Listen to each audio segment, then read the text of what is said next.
Greetings from the B.E.P Talk studio at the Global Society of Empowered Women, coming to you again with another fabulous guest. As you can see, Nan McKay joining me today. Thank you, Nan. It's lovely to have you here. Beth, I'm delighted to be here and meet with you and talk with your audience. Thank you. Thank you so much. Thank you so much. You know, we're all about the authenticity of meeting someone as fabulous as yourself and just talking about beliefs, experiences, passions. It's an off the cuff conversation, getting to know each other and sharing all of the wonderful things that you have. So let me just give a little background here because you are a very multi-talented, multi-experienced, fabulous person. So you're known as a speaker, you're an author, you specialize in leadership and management development. You have developed a wonderful community. I want to make sure I get it right, the Lead and Success community. And one of the words that I so associate with you is resilience. I think that describes you to a T. What is it about the word resilience that rings so loudly in your heart that you speak about it so brilliantly? You know, Beth, I think it started a long time ago. I remember hearing pounding feet running up the stairs, and I was 11 years old. I grabbed my 3-month-old sister and my 6-year-old brother, and I ran into the bathroom, the only door in the whole house that locked. And from that point on, I learned I have to be resilient. There's a lot of things Wait that a minute. happen. Wait. What was the pounding sound on the staircase? Well, it's a little longer story, but my father was killed in an accident, a car accident. My mother thought she had a lot of money, had to go to work, and the only job she could find was at a bar outside of town. She had to work until 2 o'clock in the morning. And so I was kind of the target of a lot of the boys to try to just scare me, shine the spotlight in the window at me, pound on the window. And then one night they actually got into the house. Oh my gosh. Fortunately, the lock held on the door, but it's one of those things that you never forget. How The could you? good part about it is that it starts to build this thing called resilience because you start to realize if I can get through this one, I can probably get through the next one. And our life is full of events that we have to have resilience to get My heart, past. I want you to know, my heart is actually pounding right now as you've shared this story. I'm a believer. Let's make sure we're all in the same conversation. It's not just a word to you. It says an experience. Would you define for everybody your definition of resilience? Well, a lot of people think that it is how to deal with adversity, and it is to a point, but I think it's more than that. I think it's how to move on when you feel like you just can't. When you feel like I don't know if I have the strength to do this. I don't know if I can put one foot in front of the other. And whether it's something where you hear your best friend has cancer, or whether you have some event, a loss of a job, even something where you have to take that deep breath and say, I will do it. I will survive. I will go on. It's that feeling that has to build up because we all face adversity in one form or another. Yeah, and in many forms over the course of a life. So Yeah. is resilience a learned behavior? Is it a personality trait? What is it? That's an interesting question. I think it's a somewhat of a learned behavior in Mm, that if you have used it multiple times and powered through it eventually, mm, then it becomes an experience that you can mm. draw from and say, okay, I can do this again. And I think when most people have been through those one Yeah. way or another, have had their own experiences that they've had to go through. So it's just trying to figure out how I focus on the positive, how I maintain that growth mindset. And to me, I think that's really one of the things that's kept me going. And I've been You know, I'm much older than most of the people. And so I'm like, I have had to put my foot in front of each other over and over again. And I'm not going to give up. I'm still like speaking nationally. I'm still doing all kinds of things. And I'm 81. But I feel like I don't want to quit. I'm having too much fun with Wait a life. second. Hold on. Hold on. Did I hear correctly? You said you are 81? Right, right, 81. Oh my gosh.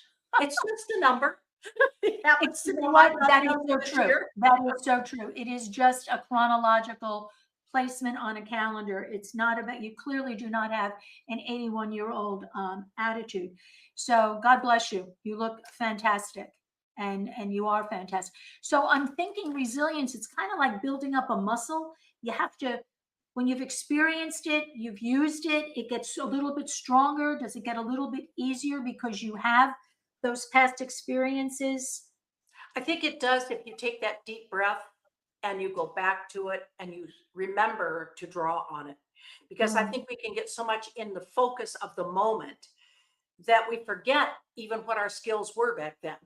right. And so this is trying to say, okay, oh, I don't know how I got here again, but here I am, and I've got to get through it. And I've got to power through it in a way.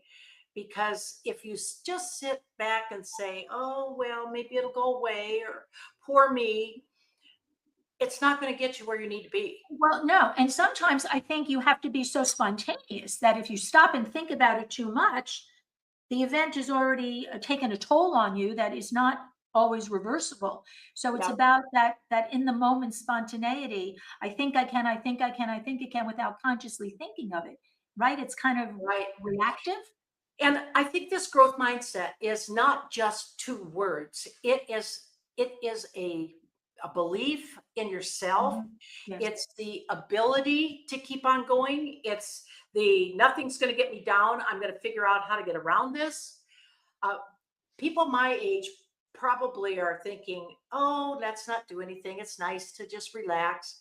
Not me. I'm like, no, no, no. I got to keep going and moving. And one of the things I love a couple of things, but one of the things I love is technology. I had a technology company for 15 years where we did computer software back in the DOS days. And now I'm just thrilled with all the AI technology. I teach Chat GPT, and I teach it to people that are, in their 20s, but teach it all the way through on what it can do, especially in the world of employee management.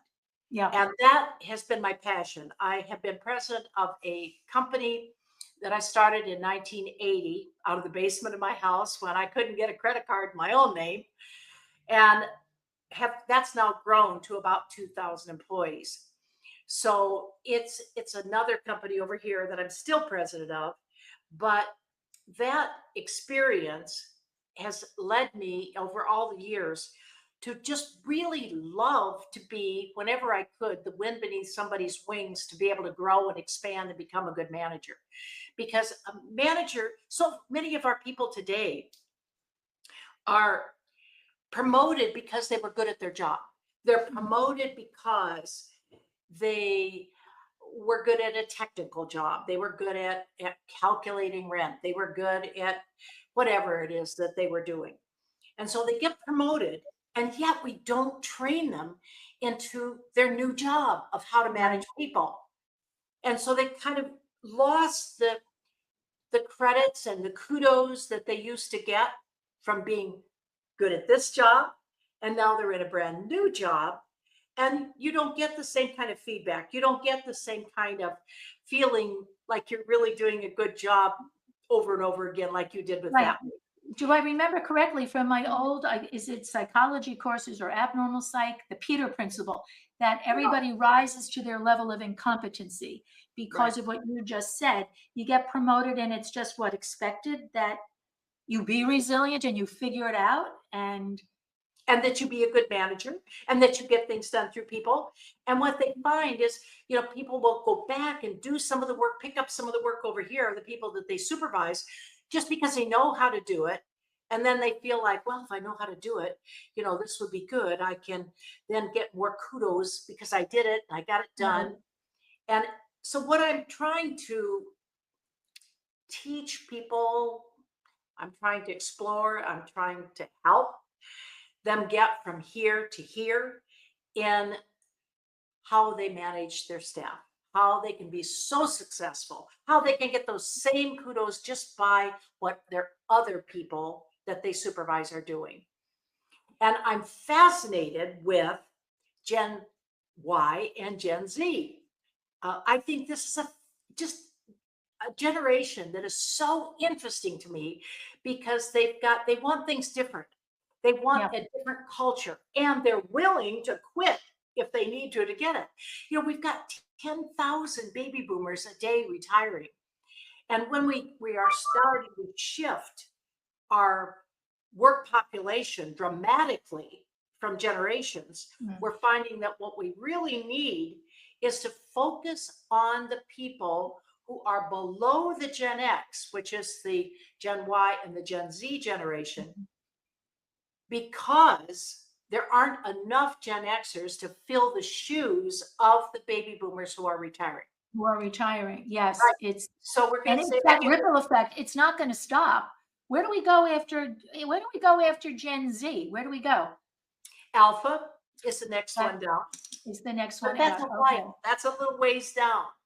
For right now, we're getting the Gen Zs into the workforce. Right now, they're about 5%. And when you start looking even next year, you're going to see that dramatically increase. But part of the reason the shift is going on because you see the baby boomers retiring, so their percentages are getting much smaller. Yeah. And that means then that not that the Gen X's are growing in that generation, it's just that the shift of the The shift. percentages. Exactly. Right. Yeah. But Well, the number of them in Generation X is already sealed. That's a sealed it is what it is. ballot already. So when you're teaching, when you talk, about what you do, who are you talking to? Who's your audience when you're doing your speaking? I would say my favorite audience, I have a lot of different people in the audience, but my favorite audience is when the CEO and their team, their leadership team, gets together and you really can make an effect in the entire organization. You're not just making an effect for one person, but you're making the systems, the culture into from this top down traditional type Right. I was culture just going to say it's top down. Right. into Which makes more all of the this sense in the world. flat transformational culture. And that's what we find that the Gen Zs and the Gen Ys really want.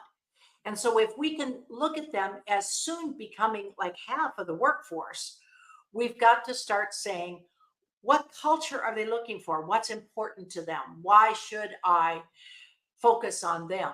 You focus on them because they're there and you want them to be successful so that you are successful. Well, they're our future. I mean, They they're going are to be, future. they're going to be Absolutely. ruling all of us, sooner than later. And for those of us who are still here, at that point when they take over. But so in your audience, you're talking to those who have tell me if I'm right, decision making responsibility and capability to make the best decisions so that from the top down, um, from the C-suite down to the staff floors, et cetera, all the support staff, they're making the right decisions that are collectively good for everybody.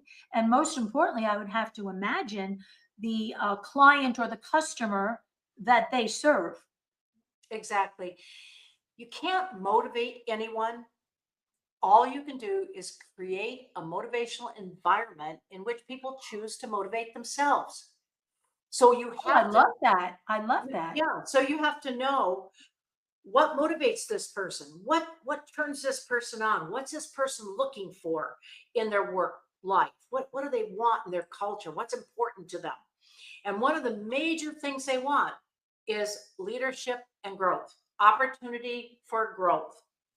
So if that is so important and they eventually want to be a supervisor or they want to come up in the organization, then we've got to start providing opportunities for people to lead and the right word Is that success? It's succeed, lead and succeed. And lead and Now, what I've succeed. been doing is doing groups. I have speaking out here, which I do on all kinds of subjects, onboarding, flexible leadership. Um, I do it on chat, GPT, all kinds of things out here. One of the things I do is talk about the power of resilience. And I think that's important because that's everybody when I'm talking like that. But the idea is to be able to take the speaking over here and continue doing that. But over here, I have been running groups and I take about 20 people at a time and we go through, and this is where if I can get the whole organization, it's most effective. And we go through how to be a leader, how to be a good supervisor. Now I'm taking it the next step. I'm taking the material that I have and I'm turning it into something called a story video program. So it's a lead and succeed online is really what it is. So it isn't me being there personally all the time, like I am on the regular small groups, but you can do it at your own time and space. And that's what people that are the millennials and the Z's are looking for. Yeah. But they don't want just the things that are out there because there's a lot of talking head. There's a lot of PowerPoint that is bam, bam, bam, bam, blah, blah, blah. Instead, they want action. So I use a program to develop these story videos, and they're 2 to 5 minutes in length, and they're on a topic. So any of the topics I'm talking about on leadership. And then I have a workbook for them. And then I'm not done. I go to chat GPT that help me create templates and resources, surveys, guides, forms, everything I can think of around this topic. And then I take kind of the bare bones and then put my own experience into it and Yes. get an online leadership program that's different from what's out there. What's out there is pretty cut and dried. It's like take it off the shelf. Okay, sit Right. here and just watch this and make your PowerPoint go from one to the next to the next. And or it's a talking head. And this is so different because it hopefully engages them because I'm talking to them in their own medium that they really like. And very important, if I'm understanding correctly, that they can do it at their own pace. Right. So that everybody feels that they can succeed.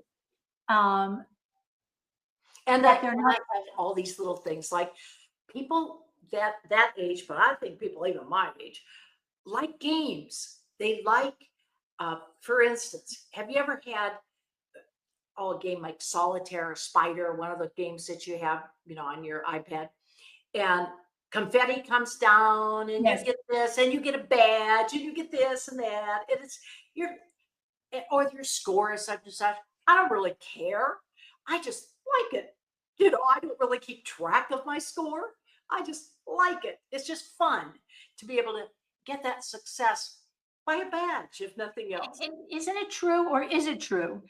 Let me ask you that Generation Y and probably some early Z's, they do find satisfaction, gratification, that's a form of recognition, that they're constantly looking for that encouragement, that pat on the back.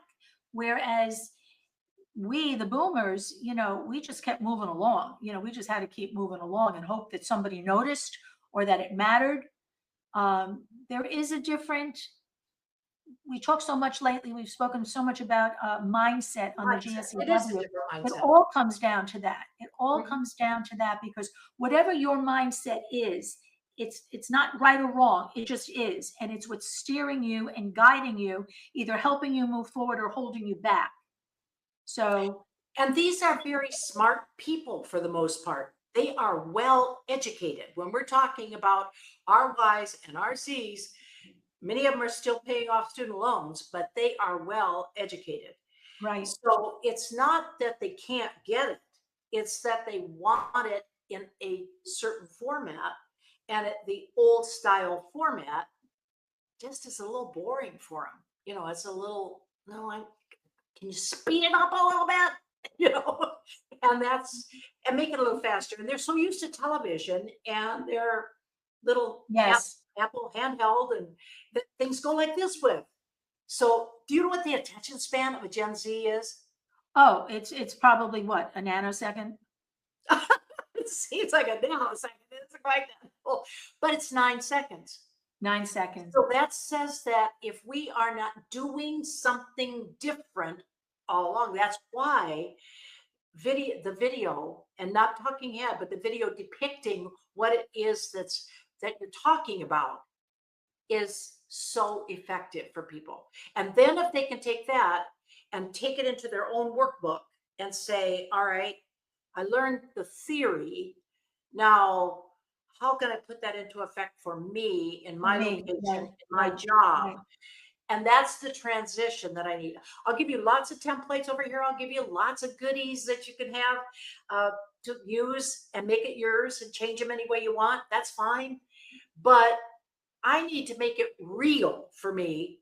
I need to make it workable for me, or I don't feel comfortable really learning it and I don't have the patience to do it. That's how the Gen Ys and Gen Zs start to think. So here you are, you've gone from DOS to Chat GPT in your lifetime. You are amazing. And I think it is keeping up with the technology. I'm more of a high touch person than a high tech person, but I have total respect for what the tech can do. It can do a lot that I can't do, and I know I can do a lot that it can't do. And it's in, I guess the coming together and establishing the balance that makes it all work. Well, You're and the having author of, started 6 businesses, over time, I've kind of been there, done that. So if I can take what I've learned and move it into a very modern format, a modern right, technology, then I can be far more effective than somebody coming back and going, oh my God, here's the same old stuff we've had right, over and over again. yeah, No, let's look at today. It's like onboarding. What I'm promoting in my talks is digital onboarding. We've got so much turnover. 33% of the people that we hire leave in the first 90 days. 17% leave in the first 1 month. So 90% of the people don't even show up for the interview. So before they're hired. So we've got to look at how we're doing things and say, wait a minute, stop, hold it. What we're doing isn't working. This churn is going to kill us because we're trying to be productive all the way along. We are trying to produce, and we're trying to be right, and we get it right, and we're trying to have good customer service. How do we keep that momentum right. when we're getting new hires that are churning over and over again? And listen, I've done so much sales training and management and customer service reorganizing for all those reasons. And what I would say to the companies that I always went in like on a consulting basis, and then they said, you need to work here. You have to stay. You have to stay. If you can get the process down, it can happen, once you make your exit as a consultant. What I tried to get them to understand to that point about the onboarding was, do you realize the expense, the wasted money of continuing just to hire people? You have a turnstile, you have a revolving door at the front of your office. That's costing you money. And they kind of didn't get that because there was always somebody else to interview. And I also said to them, the exposure that you give, you're kind of giving, if you do training properly, you're kind of giving them the inner works of your company, and then they leave. Where are they taking that? It just didn't make sense to me. Maybe to your competitor. Well, that's what I said. Maybe to your competitor. Let's get an NDA signed before we start training them, not when we give them, a space and a phone and everything else. I want to go back to your book. I've got 2 books. One, the big book, is called Gold in the Golden Years. Right. That is a big book. I should put it right here, but it's about 350 pages. Wow. But it's different about that book, and I think it's very unique in this area. I have a couple of podcasts that I've done over a number of years, and I've interviewed, I don't know, one of the podcasts about 350 women. So I went back to what the women advised that started a business. And I said, let me take snippets of what this person said, and that person said, and this person said. So as I go through the book, it's not just me talking, it's Mm, other people talking that have given their own thoughts and feelings about it. So that's different. Second thing that's different about it is, I believe in these workbooks, and it has an action plan throughout the entire book so that you can read this part and say, okay, let's see how this really applies to me. And then do your workbook or you do your action plan and then go back and read the next chapter and then listen not only to me talking in the chapter, but to other people that I have interspersed by giving their sure, wisdom. sure. Yeah. I think that makes it's, we have the term common sense, which I don't think is really very common. And it And it's gets less getting and less less common common. as we go. It's what? It's probably getting less common. Oh, my goodness. Oh, use common sense, but it's not, yeah, it's not so common. And logic. I live in the world of logic and common I do sense, too. I do. which sometimes, because it's not so common, people don't always understand. But I love the title because um, Gold in the Golden Years, it's suggesting to me that it's never too late. There's Absolutely. always an opportunity. You always have a choice to make. You always have that opportunity to change that mindset. It's your choice. Don't complain if you don't do it. That was also a choice not to do it. Who are you speaking? Absolutely. Yeah, who are you speaking to in that book? Well, about a third of the book, maybe a quarter of the book, is talking to women over 50. Because what I found is that a lot of women over 50 are saying, oh my God, that's a big milestone, 50. Is this all there is? I mean, I've been trying to get up that ladder for all these years. I mean, I'm doing everything that people said I should do. I'm about worn out, number one. But number two, how many years are left for me to actually feel like I'm making a difference, the difference that I want to make, whatever difference that happens to be for that person. And it's all over the map on that one. But I need to do that piece where I'm making a difference. And often that relates to something that ties back to starting a business. So I said, all right, let me think what I could do about this. And I took the first piece of that and talked about, well, if this is what you want to do, this is great, but let's find out, do you really want to do this? Right, A, right, and B right. is this really for you? Is entrepreneurship right for you? Because I will tell you what, it's not right for everybody. No, no. And you're going to have make sacrifice. You're going to have to live and breathe it. You're going to have to do all these things. But that's that piece of the book that says, here's some thoughts. Yeah, Then and I over, think, yeah, that so many people, and I'm going to say particularly women, and probably more in our age group, thought that they were expected to do something like that. That yeah, women who, had an education, I remember having clients who said, I mean, these are their words. I went from my father's house to the sorority house to my husband's house. I had my 2 point whatever kids, the this, the that. And now I want the opportunity to use my education. What business can I go into?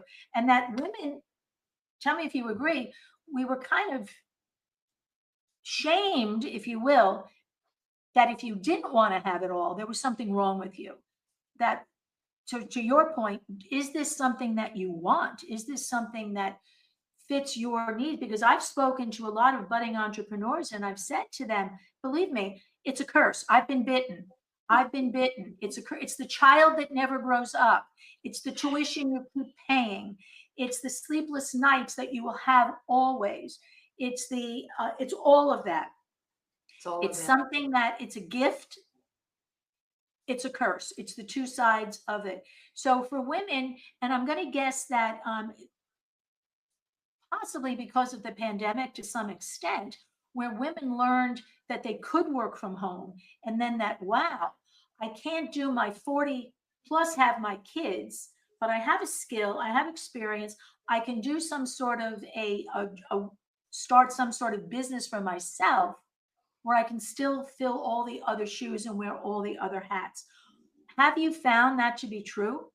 The only thing I would say is a little different is the timing. I would say it started in a bigger way in about 2010.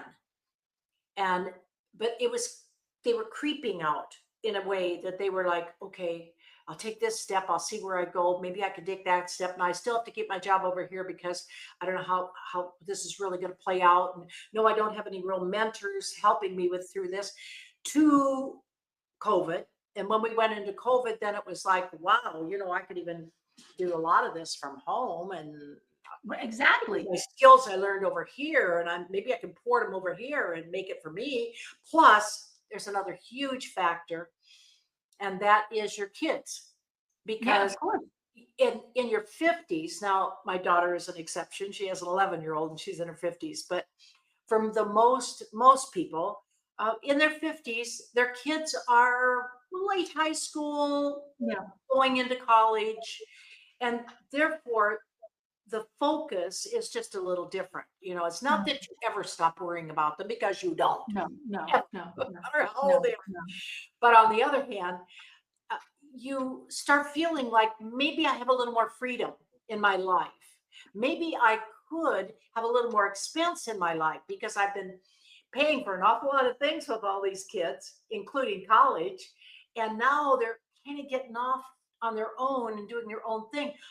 Maybe I do have a little extra money now that I could put into a business, or maybe not work full time and be able to do this. That's what I think started the big change in the shift.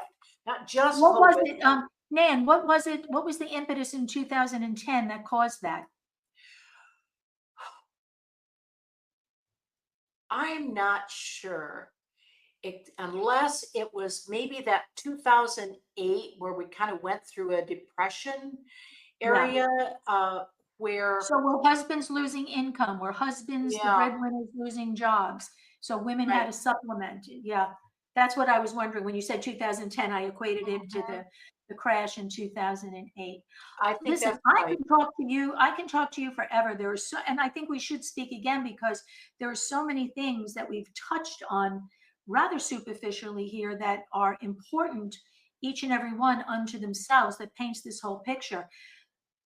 How do people get in touch with you? People who need to understand what is possible for them, how they can learn to develop leadership skills so that they can succeed for themselves, for going from the top down, for the companies that they are responsible for. How do they get in touch with you? Well, the easiest way is my email, and it's very easy. It's Nan, Nan, at nanmckayconnects.com. Now, I can confuse the world because I have two companies. One is Nan McKay Connects, and one is Nan McKay and Associates. So this is the bigger company. This is where we specialize in affordable housing and community development.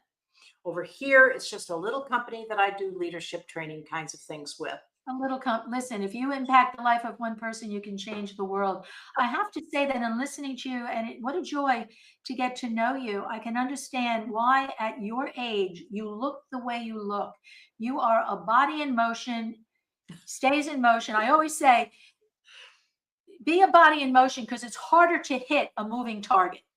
I always say that. So Right. stay in motion. It will keep you young. Look at this beautiful woman Yeah. at the age of 81 who is out there doing nothing but trying to help better and change and improve the lives of other people. And I think the most important thing that we who have been in leadership positions for decades, you and I both have, is to know that for me, my most important message is to let people know that you can if you want to and you choose to, and that it's a desire that you have, and that it fits your personality, it fits your values. And if it does, you must reach out to Nan at right there. You see her name, Nan at Nan McKay Connects. CONNECTS.com. And of course, I have a website, nanmckayconnects.com. And I think the thing that people might enjoy, if there's women's groups, for instance, I think this whole thought, I'm starting to really talk around the power of resilience. And I think that's something that might be quite interesting to a lot of women groups today. The power of being strong. How do you get there? How do you stay there? What's going to get you those top maybe 6 things that are going to make you say, I can do this. I I can do can it do no matter this. what. Yeah. I will do Right. this. Right. And so I'd like to be a speaker for a lot of the women groups out there. I mean, I can talk about practically anything, but I I have no certainly doubt do about about that. leadership. I have But no I doubt think about that. it's the So power. if people want to book you as a speaker, Nan, where do they go to book you as a speaker? I can do the same thing. And I Okay. have my website is nanmckaykconnects.com, and I have a speaker page on it, and they can certainly Beautiful. look Beautiful. there. I want to say to everybody listening, whether they're listening now or way down the road, reconnecting with you or with me, whatever those pounding footsteps on your staircase are, Yeah. whatever they may have been, and if they're yet to come, listen to them. It's a reason. It's affecting you that way. You're feeling it in your heartbeat. It's telling you something. Pay attention to it and know that there's someone as experienced, as knowledgeable, and as caring as Nan McKay for you to go to and to lean on and to learn from, to develop your leadership and your management skills, impact your life, your family, your community, your workplace, your team, your employees. And who doesn't win in that scenario? We all do. And I have little leadership books on Amazon called Leader Accelerator Series that might be helpful to people, as well as the Golden Years. I have no doubt. We recommend that book, Gold in the Golden Years. I promise you I'm going to get it and read it. I love the Golden Girls, the TV show. I think that is so brilliant. There's so much to learn from those characters. And I know that there'll be as much to learn from you as well. So I thank you for sharing your time, your brilliance, your enthusiasm with me today so that it can better so many other lives. As we always say at the Global Society of Empowered Women, may the best always be yet to come. And I think that it can be for everybody. But you have to put your feet on the ground and go find what that best is for you. It's not just about sit and wait, that, think about it, manifest it, and it's going to come. It doesn't work that way. You got to decide, choose, take action. And the best always can be yet to come. And I wish that for everybody. Do you remember the song that went, this is what I've had in my head since I was 11 in that period: climb every mountain, forge every stream, follow every rainbow until you find your dream. I would have sung it, but everybody would have stopped listening because that's not a gift I have. But from the sound of music, climb every mountain and enjoy the climb. It's not just enjoy that, not just the destination, as we always say, but enjoy the journey as well.